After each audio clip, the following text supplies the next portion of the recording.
ಆಕಾಶವಾಣಿ ವಾರ್ತೆಗಳು ಓದುತ್ತಿರುವವರು ಹರ್ಷಿತಾ ಟಿಎಲ್. ಮುಖ್ಯಾಂಶಗಳು. ಕೇಂದ್ರ ಸರ್ಕಾರದ 12 ವರ್ಷಗಳ ಪಯಣದ ಕೇಂದ್ರಬಿಂದು ಬಡವರ ಕಲ್ಯಾಣ. ಪ್ರಧಾನಿ ನರೇಂದ್ರ ಮೋದಿ. ಇಂಧೋರ್ನಲ್ಲಿ ನಾಳೆಯಿಂದ ಬ್ರಿಕ್ಸ್ ಕೃಷಿ ಸಚಿವರ ಸಭೆ ಆಯೋಜನೆ. ಸಚಿವ ಶಿವರಾಜ್ ಸಿಂಗ್ ಚೌಹಾಣ್ ಮಾಹಿತಿ. ಆಕಾಶವಾಣಿಯ 90 ವರ್ಷಗಳ ಯಶಸ್ವಿ ಪಯಣಕ್ಕೆ ಕೇಂದ್ರ ಸಚಿವ ಕಿರಣ್ ರಿಜಿಜು ಶುಭಾಶಯ. ಫಿಲಿಪೈನ್ಸ್ನಲ್ಲಿ 7.8 ತೀವ್ರತೆಯ ಪ್ರಬಲ ಭೂಕಂಪ, 5 ಮಂದಿ ಸಾವು, 200ಕ್ಕೂ ಹೆಚ್ಚು ಜನರಿಗೆ ಗಾಯ. ಏಕೈಕ ಟೆಸ್ಟ್ ಕ್ರಿಕೆಟ್ ಅಫ್ಘಾನಿಸ್ತಾನದ ಮೇಲೆ ಫಾಲೋ ಆನ್ ಹೇರಿದ ಭಾರತ. ವಾರ್ತೆಗಳ ವಿವರ. ಕೇಂದ್ರ ಸರ್ಕಾರದ 12 ವರ್ಷಗಳ ಪಯಣದ ಕೇಂದ್ರಬಿಂದು ಬಡವರ ಕಲ್ಯಾಣ ಎಂದು ಪ್ರಧಾನಿ ನರೇಂದ್ರ ಮೋದಿ ತಿಳಿಸಿದ್ದಾರೆ. ಸಾಮಾಜಿಕ ಜಾಲತಾಣದಲ್ಲಿ ಕಳೆದ 12 ವರ್ಷಗಳಲ್ಲಿ ಬಡವರ ಕಲ್ಯಾಣಕ್ಕಾಗಿ ಕೇಂದ್ರ ಸರ್ಕಾರ ಕೈಗೊಂಡಿರುವ ಕ್ರಮಗಳ ಪಯಣ ಮತ್ತು ಸಾಧನೆಗಳನ್ನು ಸ್ಮರಿಸುವ ಅವರು, ಭಾರತವು ಈ ಅವಧಿಯಲ್ಲಿ ಹಲವು ಐತಿಹಾಸಿಕ ಬದಲಾವಣೆಗಳಿಗೆ ಸಾಕ್ಷಿಯಾಗಿರುವ ಈ ಎಲ್ಲಾ ಪರಿವರ್ತನೆಗಳ ಕೇಂದ್ರಬಿಂದು ಬಡವರು ಮತ್ತು ಶೋಷಿತರ ಕಲ್ಯಾಣವೇ ಆಗಿದೆ ಎಂದು ತಿಳಿಸಿದ್ದಾರೆ. ತಮ್ಮ ಸರ್ಕಾರ ಇಂದಿಗೂ ಅಂತ್ಯೋದಯ ತತ್ವದಿಂದ ಪ್ರೇರಿತವಾಗಿದ್ದು, ದಶಕಗಳಿಂದ ಅಭಿವೃದ್ಧಿಯಿಂದ ವಂಚಿತರಾಗಿದ್ದ ಕಟ್ಟಕಡೆಯ ವ್ಯಕ್ತಿಗೂ ಸರ್ಕಾರದ ಸೌಲಭ್ಯಗಳು ತಲುಪುವಂತೆ ಮಾಡುವುದೇ ಇದರ ಮೂಲ ಉದ್ದೇಶವಾಗಿದೆ ಎಂದಿದ್ದಾರೆ. ಜನ್ಧನ್ ಖಾತೆಗಳು, ನೇರ ನಗದು ವರ್ಗಾವಣೆ, ಸ್ವಚ್ಛ ಭಾರತ್ ಅಭಿಯಾನ, ಜಲಜೀವನ್ ಮಿಷನ್ ಮತ್ತು ಆಯುಷ್ಮಾನ್ ಭಾರತದಂತಹ ಸರ್ಕಾರದ ಪ್ರತಿಯೊಂದು ಉಪಕ್ರಮಗಳು ನಾಗರಿಕರಿಗೆ ಘನತೆ ಮತ್ತು ಸಮಾನ ಅವಕಾಶಗಳನ್ನು ಖಾತರಿಪಡಿಸುವ ಉದ್ದೇಶದಿಂದ ಅನುಷ್ಠಾನಗೊಂಡಿವೆ ಎಂದಿದ್ದಾರೆ. ಭಾರತದ ಅಧ್ಯಕ್ಷತೆಯಲ್ಲಿ ನಾಳೆಯಿಂದ ಇದೇ 13ರವರೆಗೆ ಮಧ್ಯಪ್ರದೇಶದ ಇಂಧೋರ್ನಲ್ಲಿ ಬ್ರಿಕ್ಸ್ ಕೃಷಿ ಕಾರ್ಯಕಾರಿ ಗುಂಪು ಮತ್ತು ಬ್ರಿಕ್ಸ್ ಕೃಷಿ ಸಚಿವರ ಪ್ರಮುಖ ಸಭೆಗಳು ಜರುಗಲಿವೆ. ಈ ಕುರಿತು ಇಂದು ಭೋಪಾಲ್ನಲ್ಲಿ ಸುದ್ದಿಗೋಷ್ಠಿಯನ್ನುದ್ದೇಶಿಸಿ ಮಾತನಾಡಿದ ಕೇಂದ್ರ ಕೃಷಿ ಸಚಿವ ಶಿವರಾಜ್ ಸಿಂಗ್ ಚೌಹಾಣ್, ಬ್ರಿಕ್ಸ್ ಇಂದು ಜಾಗತಿಕ ಮಟ್ಟದಲ್ಲಿ ಅತ್ಯಂತ ಶಕ್ತಿಶಾಲಿ ವೇದಿಕೆಯಾಗಿ ಹೊರಹೊಮ್ಮಿದೆ ಎಂದು ತಿಳಿಸಿದರು.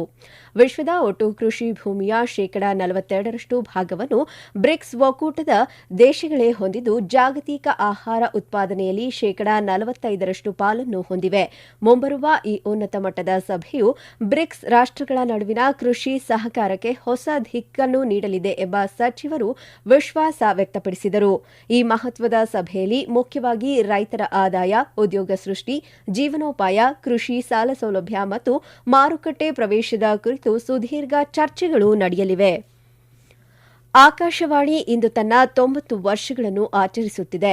ಜೂನ್ 8, 1936 ಈ ದಿನದಂದು ಭಾರತೀಯ ರಾಜ್ಯ ಪ್ರಸಾರ ಸೇವೆಯನ್ನು ಆಲ್ ಇಂಡಿಯಾ ರೇಡಿಯೋ ಎಐಆರ್ ಎಂದು ಮರುನಾಮಕರಣ ಮಾಡಲಾಯಿತು. ಈ ದಿನವು ದೇಶದ ಸಾಂಸ್ಕೃತಿಕ, ಮಾಹಿತಿ ಮತ್ತು ಪ್ರಸಾರ ಇತಿಹಾಸದಲ್ಲಿ ಒಂದು ವಿಶೇಷ ಕ್ಷಣವನ್ನು ಗುರುತಿಸುತ್ತದೆ.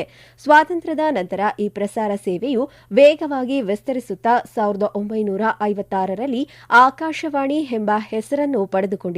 ಇಂದು ಆಕಾಶವಾಣಿ 591 ಕೇಂದ್ರಗಳನ್ನು ನಿರ್ವಹಿಸಿದೆ. ಭಾರತದ ಜನಸಂಖ್ಯೆಯ 98% ತಲುಪುತ್ತಿದೆ ಹಾಗೂ 23 ಭಾಷೆಗಳು ಮತ್ತು 146 ಉಪಭಾಷೆಗಳಲ್ಲಿ ಪ್ರಸಾರ ಮಾಡುತ್ತಿದೆ. ಆಕಾಶವಾಣಿಯ ಬಾಹ್ಯ ಸೇವೆಗಳ ವಿಭಾಗವು 100ಕ್ಕೂ ಹೆಚ್ಚು ದೇಶಗಳಿಗೆ ಪ್ರಸಾರ ಮಾಡುತ್ತಿದೆ. ಬಹುಜನ ಹಿತಾಯ ಬಹುಜನ ಸುಖಾಯ ಎಂಬ ಆದರ್ಶಗಳನ್ನು ಪಾಲಿಸುತ್ತಾ ಆಕಾಶವಾಣಿಯ ಸುದ್ದಿ ಸೇವೆ ವಿಭಾಗದ ಈ ವಿಶಾಲ ದೇಶದ ಪ್ರತಿಯೊಬ್ಬ ನಿವಾಸಿಗೂ ವಿವಿಧ ಭೂಪ್ರದೇಶಗಳಲ್ಲಿ ದಿನದ 24 ಗಂಟೆಯೂ ಎಲ್ಲಾ ಪ್ರಮುಖ ಭಾಷೆಗಳು ಮತ್ತು ಉಪಭಾಷೆಗಳಲ್ಲಿ ಸುದ್ದಿ ಮತ್ತು ಕಾರ್ಯಕ್ರಮಗಳನ್ನು ಒದಗಿಸಲು ಶ್ರಮಿಸುತ್ತಿದೆ. ಈ ಕುರಿತು ವಿಡಿಯೋ ಸಂದೇಶದ ಮೂಲಕ ಶ್ಲಾಘನೆ ವ್ಯಕ್ತಪಡಿಸಿರುವ ಕೇಂದ್ರ ಅಲ್ಪಸಂಖ್ಯಾತ ವ್ಯವಹಾರಗಳ ಸಚಿವ ಕಿರಣ್ ರಿಜಿಜು, ಇಂದು ಇಡೀ ದೇಶ ಆಕಾಶವಾಣಿಯೊಂದಿಗೆ ಅವಿನಾಭಾವ ಸಂಬಂಧ ಹೊಂದಿದೆ. ದೇಶದ ಮೂಲೆ ಮೂಲೆಗೆ ತಲುಪುತ್ತಿರುವ ಆಕಾಶವಾಣಿಯ ಕಾರ್ಯಕ್ರಮಗಳ ಮೂಲಕ ಏಕ್ ಭಾರತ್ ಶ್ರೇಷ್ಠ ಭಾರತ್ ಪರಿಕಲ್ಪನೆಯ ದೇಶಾದ್ಯಂತ ಮತ್ತಷ್ಟು ಬಲಗೊಳ್ಳುತ್ತಿದೆ ಎಂದಿದ್ದಾರೆ.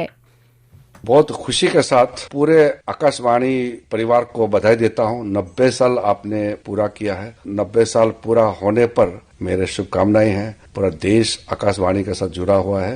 आकाशवाणी के माध्यम से हमारा भारत एक भारत श्रेष्ठ भारत रहे, मेरा यह शुभकामनाएं।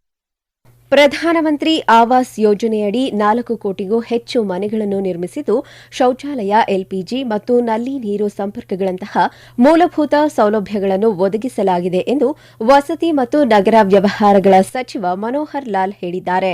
ಇದು ದೇಶದ ವಸತಿ ಕ್ಷೇತ್ರದಲ್ಲಿ ಅಭೂತಪೂರ್ವ ಪರಿವರ್ತನೆ ಎಂದು ತಮ್ಮ ಸಾಮಾಜಿಕ ಮಾಧ್ಯಮ ಪೋಸ್ಟ್ನಲ್ಲಿ ಬಣ್ಣಿಸಿದ್ದಾರೆ. ಇದು ಲಕ್ಷಾಂತರ ಕುಟುಂಬಗಳ ಜೀವನದಲ್ಲಿ ಭದ್ರತೆ ಮತ್ತು ಹೊಸ ಭರವಸೆ ನೀಡಲು ಸಹಾಯ ಮಾಡಿದ್ದು, ಕಳೆದ 12 ವರ್ಷಗಳಲ್ಲಿ ಪ್ರಧಾನಿ ನರೇಂದ್ರ ಮೋದಿ ಅವರ ನೇತೃತ್ವದಲ್ಲಿ ದೇಶದ ಸಮಗ್ರ ಅಭಿವೃದ್ಧಿ ಹೊಸ ವೇಗಗಳನ್ನು ಪಡೆದುಕೊಂಡಿದೆ ಎಂದು ತಿಳಿಸಿದ್ದಾರೆ. ಹಾಗೂ ಗರೀಬ್ ಕಲ್ಯಾಣ್ ಮಾದರಿಯನ್ನು ಜಗತ್ತಿಗೆ ಸ್ಫೂರ್ತಿದಾಯಕ ಉದಾಹರಣೆಯನ್ನಾಗಿ ಮಾಡಿದೆ ಎಂದು ಕೇಂದ್ರ ಸಚಿವರು ಹೇಳಿದ್ದಾರೆ. ಈ ವಾರ್ತೆಗಳನ್ನು ಆಕಾಶವಾಣಿಯಿಂದ ಕೇಳುತ್ತಿದ್ದೀರಿ. ನಮ್ಮ ಎಲ್ಲಾ ರಾಷ್ಟ್ರೀಯ ವಾರ್ತೆಗಳು ಹಾಗೂ ಪ್ರದೇಶ ಸಮಾಚಾರ ಈಗ ಆಕಾಶವಾಣಿ ನ್ಯೂಸ್ ಕನ್ನಡ ಯೂಟ್ಯೂಬ್ ಚಾನೆಲ್ನಲ್ಲಿ ಲಭ್ಯ. ನಮ್ಮ ಎಕ್ಸ್ ಖಾತೆ ಮತ್ತು ಇನ್ಸ್ಟಾಗ್ರಾಂ ಖಾತೆ ಆಕಾಶವಾಣಿ ನ್ಯೂಸ್ ಕನ್ನಡ. ಹೆಚ್ಚಿನ ಮಾಹಿತಿಗಾಗಿ ನಮ್ಮ ಫೇಸ್ಬುಕ್ ಖಾತೆ AIR ಕನ್ನಡ ನ್ಯೂಸ್ ಅನುಸರಿಸಿ. ಮಾಹಿತಿಯ ಹೂರಣ ವಾರದ ಕಾರ್ಯಕ್ರಮ ಪ್ರಚಲಿತ ವಿದ್ಯಮಾನ ಪ್ರತಿ ಬುಧವಾರ 9:15ಕ್ಕೆ.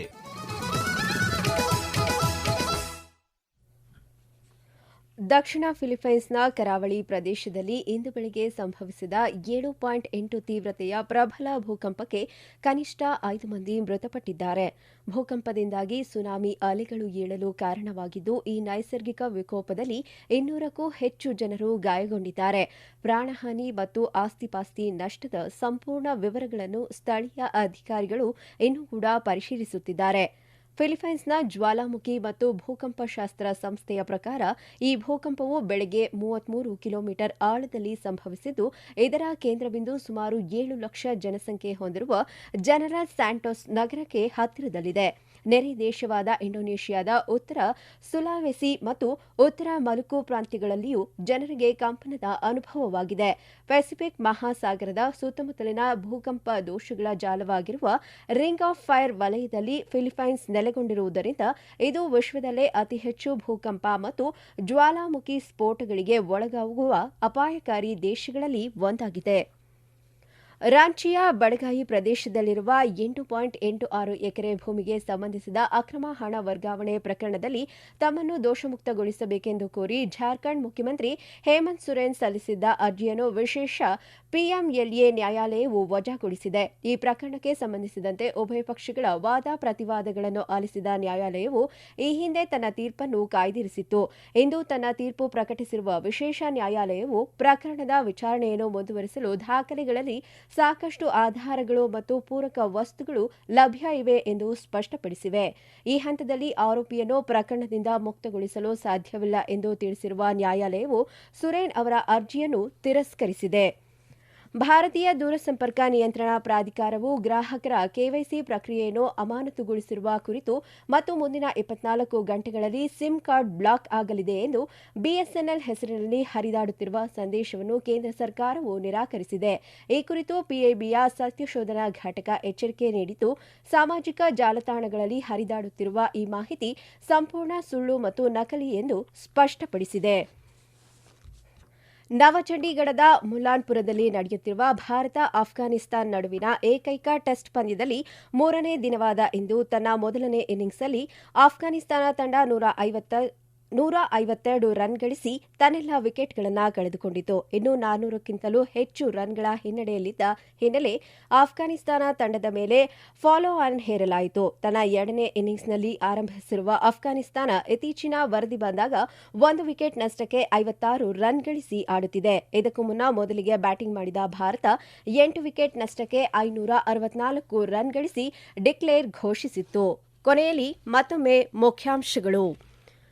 ಕೇಂದ್ರ ಸರ್ಕಾರದ 12 ವರ್ಷಗಳ ಪಯಣದ ಕೇಂದ್ರ ಬಿಂದು ಬಡವರ ಕಲ್ಯಾಣ, ಪ್ರಧಾನಿ ನರೇಂದ್ರ ಮೋದಿ.